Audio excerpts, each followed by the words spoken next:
Hello दोस्तों, राधे राधे। स्वागत है आपका मीनल ज्ञान सागर में। आज हम सुनाने वाले हैं कार्तिक पूर्णिमा की कथा। तो दोस्तों, ये सबसे पवित्र महीना माना जाता है। इस दिन गरीबों को कुछ ना कुछ दान जरूर दिया जाता है। इस दिन भगवान विष्णु के साथ माता लक्ष्मी की भी पूजा की जाती है।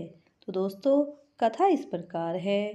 एक बार तारकासुर नाम का एक बड़ा ही क्रूर राक्षस था।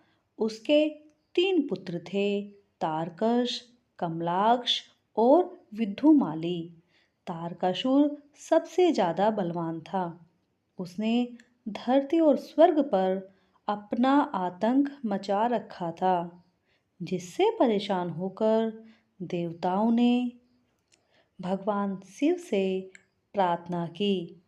उनकी प्रार्थना को सुनकर भगवान शिव के पुत्र कार्तिकेय ने तारकासुर का वध कर दिया। अब देवता बहुत प्रसन्न हुए, लेकिन तारकासुर के पुत्रों को ये सुनकर बहुत दुख हुआ।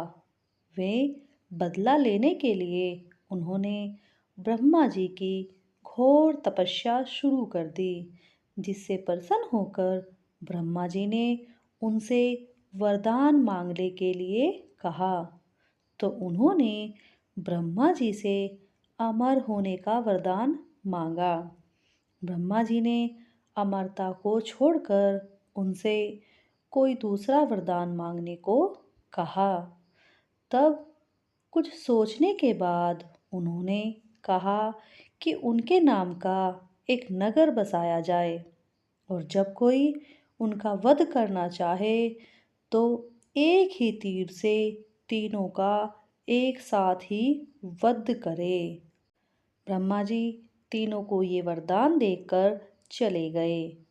वरदान पाने के बाद तीनों ने तीनों लोगों पर ही कब्जा कर लिया।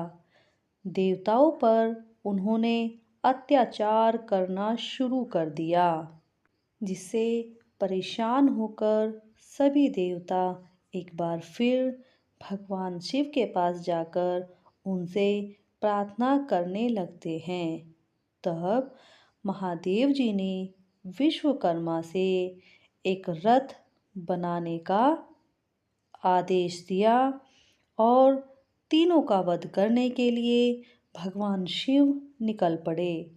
तब एक भयंकर युद्ध हुआ। तीनों राक्षस जब एक समय युद्ध करते करते एक सीध में आ गए, तो तब भगवान ने उनका एक साथ तभी वध कर दिया। ऐसा धार्मिक मान्यताओं के अनुसार कहा जाता है कि तभी से भगवान शिव को त्रिपुरारी कहा जाने लगा। इन तीनों के अत्याचारों से मुक्त होने की खुशी में देवताओं ने देव दीपावली मनाई।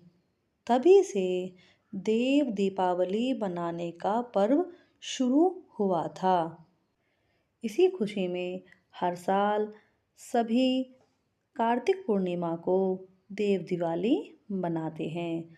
तो दोस्तों, ये थी कहानी कार्तिक पूर्णिमा की। अगर आपको हमारी कहानी थोड़ी भी अच्छी लगी हो तो प्लीज़ हमारे चैनल को लाइक, शेयर और सब्सक्राइब ज़रूर करें, और ऐसी ही कहानी सुनने के लिए जुड़े रहिए हमारे चैनल मीनल ज्ञान सागर के साथ। धन्यवाद।